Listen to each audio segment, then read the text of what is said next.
मैं तो यही पूछूंगी कि सरकार मुझे इतनी बता दे कि कहाँ कहाँ सीसीटीवी लगा है, किस जगह सीसीटीवी लगा है, कहाँ कहाँ का, क्योंकि मैं एक महिला हूँ, मेरा ये जानना बहुत ज़रूरी है। मैं रात को निकलती हूँ, आप मेरी सेफ्टी इंश्योर नहीं कर सकते तो मैं खुद की तो सेफ्टी इंश्योर करूँ। मैं आपसे पूछती हूँ कि आप बताएं कहाँ कहाँ का कैमरा चालू है, कहाँ कहाँ काम कर रहा है कैमरा, ताकि मुझे पता रहे कि हाँ भाई इधर का कैमरा काम नहीं कर रहा। आप तो लगाएंगे नहीं तो मैं अपना रास्ता चेंज कर लूँ, यही हो सकता है। जब वारदात हुई थी तो सुप्रिया के पिताजी ने फ़ोन किया थाने को कि प्लीज़ मुझे हेल्प कीजिए। मनार थाना अध्यक्ष कान में तेल डाल के सोए हुए थे। अगर वो 14 सितंबर को एक्शन ले लिए रहते तो 15 सितंबर को सुप्रिया की लाश नहीं मिलती। मैडम कहाँ लग रहा है फॉल्ट? देखिए, ये सिस्टम फेलियर है। नमस्कार, स्वागत है आपका। आप देख रहे हैं जनमंच न्यूज और मैं हूं देवेंद्र कुमार। सभी बिहार वासियों के जुबान पर बस एक ही सवाल है, सुप्रिया को न्याय कब मिलेगा? मैं आपको बता दूं, सुप्रिया सुबह 4:30 बजे पढ़ने के लिए पटोरी गई थी। उसी बीच पटोरी में ही उसके साथ दुर्व्यवहार किया गया और उसकी हत्या कर दी गई। और सोचिए कि बिहार में बेटियां किस तरह सुरक्षित है। इसी मुद्दे पर बातचीत करने के लिए प्लूरल्स पार्टी के ज्वाइंट सेक्रेटरी संभवी जी हैं। इन्हीं से जानते हैं। आप मैडम सुप्रिया के गांव गई थी, आप गांव जाकर उनके पिताजी से मिले, माताजी से मिले, क्या आपका अनुभव रहा, कैसा वेदना था उनका? माँ की हालत काफ़ी ख़राब थी। मैं जब उनसे मिलने गई तो हालांकि हमारी बातचीत काफ़ी हुई। उन्होंने बताया कि सुप्रिया लॉयर बनना चाहती थी, डांस में, म्यूज़िक में। मुझे लगता है कि उस दिन 14 को हिंदी दिवस है, उस दिन वो स्पीच देने जाने वाली थी। उनकी तबीयत भी ख़राब थी सुप्रिया की, उनको बुखार था। उनकी माँ ने मुझे बताया कि उनको बुखार था। उनकी माँ ने मना किया कि मत जाओ, लेकिन वो उन्हें स्पीच देना था हिंदी दिवस के दिन। तो वो निकल गई घर से कि मुझे स्कूल भी जाना है, कोचिंग भी जाना है, मैं उधर से ही निकल जाऊंगी।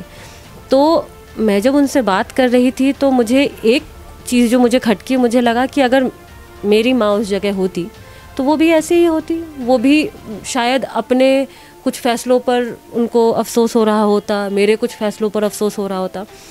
लेकिन पॉइंट अभी जो पूरा जो निष्कर्ष है पूरे बात का ये है कि हम लोग कब तक, जितनी भी महिलाएं हैं, कब तक हम लोग हम अपने ज़िंदगी में कोई भी फैसला लें उस पर हम बैठ करके आत्मचिंतन करते रहेंगे कि ये सही लिया या गलत लिया। मैम, आपसे यह सवाल है, ओम प्रकाश ठाकुर जी सुप्रिया के पिता हैं और वो मोड़वा विधानसभा से आपके ही पार्टी के चुनाव चिन्ह पे चुनाव लड़े। और सबसे बड़ी बात है कि जब सुप्रिया का मामला सामने आया, जब भी बिहार में कोई बड़ा आपदा विपदा आती है तो विपक्ष पार्टियां टूट पड़ती है, प्रोटेस्ट करती है। जब आपके पार्टी के बेटी का सामने मामला आया तो सब पार्टियां पीछे क्यों हट गई? मुझे ऐसा लगता है कि जब ये सब चीज़ें हो किसी के भी साथ, मैं सिर्फ महिला या ये नहीं कह रही कि सिर्फ महिला के साथ अगर उनका मर्डर हो गया हो उसी के साथ, लेकिन किसी के साथ भी हो, बहुत इनह्यूमन है।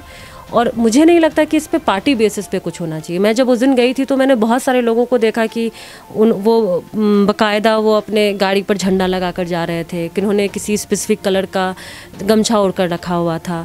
मुझे लगा कि आप जब किसी के लिए अगर आप दिल से चाह रहे हैं कि अगर आप उनके दुख में शामिल होना चाह रहे हैं तो पॉलिटिक्स और ये सब कुछ पीछे छोड़ करके आए, क्योंकि एक जो राज्य है वो आपके पॉलिटिक्स से और मेरे पॉलिटिक्स से बहुत बड़ा है।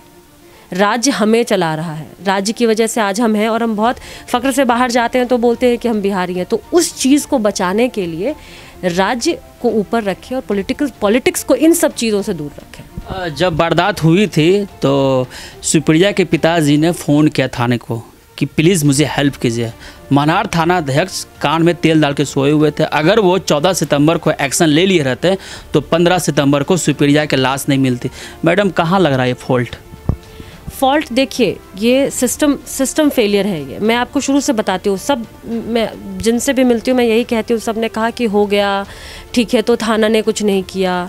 मेरा हमेशा से सवाल ये रहा है कि हुआ कैसे, या फिर लोगों के अंदर से डर चला गया है कि कानून या सरकार कोई इसके खिलाफ कोई हमें सज़ा देगी या कुछ एक्शन लेगी। पुलिस का डर चला गया है कि एक्शन लेंगी तभी तो ये चीज़ें हो रही हैं ना।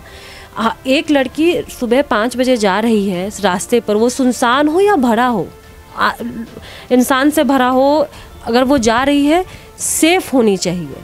और सेफ्टी जो है वो इसका जिम्मा कौन उठाएगा? सरकार उठाएगी। सरकार के अंदर ही सारा सिस्टम आ रहा है। इसका मतलब है कि सरकार का फेलियर है ना। सरकार कहीं ना कहीं तो फेल कर रही है, हमें फेल कर रही है, सब लोगों को फेल कर रही है। और इसके ना लॉन्ग इम्पैक्ट के बारे में हम नहीं सोचते। अब लॉन्ग इम्पैक्ट जब मैं ये कह रही हूँ, इस राज्य में जहाँ की 80% जो जनता है वो गांव में रहती है और हम इतनी पेट्रियार्की को झेल करके आगे बढ़ते हैं, उसमें एक लड़की के साथ ये हो जाना, उनका रेप हो जाना, उनका मर्डर हो जाना, बाकी लड़कियों के ऊपर बहुत इम्पैक्ट डालेगा। उनको पेरेंट्स पढ़ना छुड़वा देंगे कि नहीं भाई अब तुम्हें भी नहीं जाना है, सेफ़ नहीं है। और क्यों भेजेंगे? जब आप सेफ्टी, जब सरकार सेफ्टी इंश्योर नहीं कर सकती, जब ये समाज इंश्योर नहीं कर सकता है कि एक लड़की निकलेगी सुबह 5 बजे और सेफली घर पहुंच जाएगी, तो क्यों भेजेंगे हम बाहर? मैम, सरकार चिल्ला के गला फाड़ कर बोलती है बेटी बचाओ बेटी पढ़ाओ, और यह सुप्रिया बेटी पढ़ने को ही जा रही थी। सोचिए, रास्ता में इस तरह का दुर्व्यवहार किया गया। और जैसा कि मैडम बता रही हैं कि अब बेटियां पढ़ने के लिए कैसे सोचेगी। मुख्यमंत्री जी का जो है साइकिल योजना, उसी साइकिल से बैठकर वो गई थी पढ़ने के लिए पटोरी। क्या हुआ? मुख्यमंत्री जी का अब तक कोई बयान नहीं आया है। इस पर क्या कहना चाहेंगे आप? लगता है आजकल न्यूज़पेपर देखना छोड़ दिए। पहले कहते हैं वो कम पेपर पढ़ते हैं, पहले काफ़ी न्यूज़पेपर पढ़ा करते थे, आजकल शायद उन्होंने न्यूज़पेपर देखना छोड़ दिया है, खबरें देखनी छोड़ दी हैं, या जो राज्य है, राज्य की खबर लेनी छोड़ दी है। तभी उनको समझ में नहीं है, क्योंकि सोशल मीडिया पर हर जगह है। किसी भी इंसान से, किसी भी सरकार से, किसी भी छोटे से, इन जनरल सबके बारे में कह, आपसे गलती हो और आप उस गलती को मान लें और उसको सुधारने की कोशिश करें, तो आपका बड़प्पन है। जब आप उस गलती को छुपा रहे हैं तो उससे बड़ी गलती कुछ और नहीं हो सकती। मैम, ये भी जानना चाहेंगे आपसे हम, आप तो ग्रास रूट पर गई भी थी, अब तक पोस्टमार्टम रिपोर्ट क्यों नहीं आया सामने? अभी तक तो नहीं आया है। हमारी आज भी बात हुई थी उमाशंकर जी से, उन्होंने कहा कि अभी तक उनको भी रिपोर्ट्स नहीं दिए गए। हालांकि उनका सबसे पहला अधिकार है पोस्टमार्टम पर। देरी क्यों हो रही है? देरी हो रही है या फिर कुछ छुपाया जा रहा है? पुलिस लीपापोती करने वाली है। अब लीपापोती का तो वक्त भी उनके हाथ से निकल गया है। वो जो वक्त था जब वो लीपापोती कर सकते थे, उन्होंने किया। अब वो वक्त निकल गया उनके हाथ से कि वो लीपापोती भी करेंगे। अब जब सब कुछ सामने है तो मुझे लगता है बहुत ईमानदारी से सरकार को, पुलिस को सब चीज़ें सामने रख देनी चाहिए। मैम, जब सुप्रिया का साइकिल बरामद किया गया, उसमें महिला का नाम सामने आया।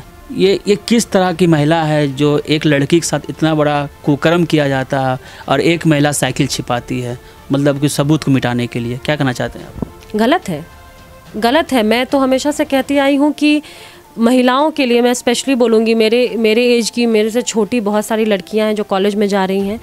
हम ट्राइब कहते हैं उसको, कि अपनी ट्राइब का सपोर्ट नहीं करते। हम महिला होकर के महिलाओं का सपोर्ट नहीं करते। ये सबसे बड़ी ड्रॉबैक है हमारी ट्राइब के साथ, हमारे लोगों के साथ। हमारे लोगों से मतलब है कि जो महिला हैं उनके साथ हम जिस दिन सपोर्ट करना शुरू कर दें उनको, ये चीज़ें घटनी कम हो जाएंगी। मैं बहुत एक छोटा एग्जाम्पल दे रही हूँ। आज मैं अगर इस रास्ते पर अकेले चलूँ मुझे डर लगेगा, लेकिन आज अगर मेरे आगे पीछे और 4 महिलाएँ हों मुझे डर नहीं लगेगा, इसलिए क्योंकि मुझे पता है कि मेरे जैसे और भी हैं रोड पर। तो बहुत ज़रूरी है कि वो प्रोफेशनल फील्ड हो या घर हो या खेती हो, कहीं भी हो, महिलाओं का होना बहुत ज़रूरी है। मुझे लगता है कि बहुत बेसिक चीज़ें हैं जो होनी चाहिए। आप गांव छोड़ दें, आप पटना शहर की हम बात करते हैं कि जब दिल्ली रेप केस हुआ था तो उसके बाद अमेंडमेंट आई थी एक, जिसमें कहा गया था कि जितनी भी पब्लिक प्लेसेस हैं, बस स्टॉप्स हैं, मॉल्स हैं, सुपरमार्केट्स हैं, कॉम्प्लेक्स हैं, वहाँ पर सीसीटीवी लगना चाहिए, हर जगह लगना चाहिए। मैं तो यही पूछूंगी कि सरकार मुझे इतनी बता दे कि कहाँ कहाँ सीसीटीवी लगा है, किस जगह सीसीटीवी लगा है, कहाँ का, क्योंकि मैं एक महिला हूँ, मेरा ये जानना बहुत ज़रूरी है। मैं रात को निकलती हूँ, आप मेरी सेफ्टी इंश्योर नहीं कर सकते तो मैं खुद की तो सेफ्टी इंश्योर करूँ। मैं आपसे पूछती हूँ कि आप बताएं कहाँ का कैमरा चालू है, कहाँ काम कर रहा है कैमरा, ताकि मुझे पता रहे कि हाँ भाई इधर का कैमरा काम नहीं कर रहा। आप तो लगाएंगे नहीं तो मैं अपना रास्ता चेंज कर लूँ, यही हो सकता है। आप वो छोड़िए, SK पुरी है ना, SK पुरी जो पूरा मेन रोड है चिल्ड्रन पार्क्स का, आप मुझे जाकर बताइए कितनी वहाँ लाइट्स जलती हैं। ये जो पूरी लाइट है ना, वो जो आसपास की दुकान है उनके भरोसे चल रहा है वो रोड, ताकि वो लाइट जब रात में जब सारी दुकानें बंद हो जाएंगी वो पूरा रास्ता अंधेरा हो जाएगा। तो कहाँ, जब वहाँ लाइट ही नहीं है आप सीसीटीवी लगा करके क्या करेंगे? तो आपका ये जो पूरा सिस्टम फेलियर है। आप देखिए कि लाइट्स नहीं है, कहीं रोड्स नहीं है। आपने साइकिल दे दिया, मैं उस रोड पे गई थी जहाँ मन्हार, जब मैं जा रही थी, मैं उस पूरे गाँव में जा रही थी, आपने साइकिल तो दे दिया, रोड की हालत देखी आपने। आप साइकिल दे देंगे, चलाएंगी कहाँ लड़कियाँ? नहीं है रोड। तो ये पूरा एक दूसरे से, इसीलिए मैं कहती हूँ कि पढ़े लिखे लोगों का होना पॉलिसी में बहुत ज़रूरी है, ताकि वो समझ पाए कि हम जो भी पॉलिसीज़ बनाते हैं वो एक दूसरे से इंटरलिंक्ड होती हैं। जी हाँ, आपने बहुत बड़ी बात कही, पढ़ाई लिखाई एजुकेशन बहुत ज़रूरी है। लेकिन सवाल सुप्रिया पे, सुप्रिया वकील बनना चाहती थी और वो अच्छा उद्देश्य से अपना जीवन को यापन कर रही थी, लेकिन किसी का नज़र लगी और अपराधी के द्वारा उसे निर्मम हत्या कर दिया गया। और शर्मनाक घटना होने के बावजूद भी बिहार सरकार के द्वारा कोई एक्शन नहीं लिया गया। अब तक सुप्रिया के पिता उमाशंकर ठाकुर जी गुहार लगा रहे, अभी कुछ ही अपराधी पकड़े गए हैं, बाकी सब फरार है। इतना बड़ा मुद्दा है, इतना बड़ा समस्या है और नीतीश कुमार जी के द्वारा एक भी बयान इस मैटर पर नहीं आया। इसी से अंदाज़ा लगा लीजिए आप कि बिहार में महिलाएं कितनी सुरक्षित है। इस मुद्दे पर बातचीत करने के लिए अभी हमारे साथ थे शंभवी जी, आपने समय दिया, इसके लिए बहुत बहुत धन्यवाद। थैंक यू, शुक्रिया। सुप्रिया जैसी घटना और ना घटे, प्लीज़ जागरूक होइए और जागरूक करें। इस तरह के जो भी अपराधी समाज में घूम रहे हैं, छोड़िए मत। ये जो पकड़े गए हैं ना सुप्रिया के मामले में, इसे फांसी की सज़ा होनी चाहिए, ताकि दुनिया को पता चले कि बिहार में भी सरकार मजबूत हो चुकी है। लेकिन अब वक्त बताएगा कि सुप्रिया के साथ जिन्होंने घोर अपराध किया है उसकी सज़ा क्या होगी। प्लीज़ इस वीडियो को शेयर कीजिए। धन्यवाद। हमसे जुड़े रहने के लिए हमारे YouTube चैनल को सब्सक्राइब करें और नई वीडियो की नोटिफिकेशन के लिए बेल आइकॉन को दबाएं। अगर आप ये वीडियो Facebook पर देख रहे हैं तो लाइक जरूर करें और ज्यादा से ज्यादा शेयर करें। धन्यवाद।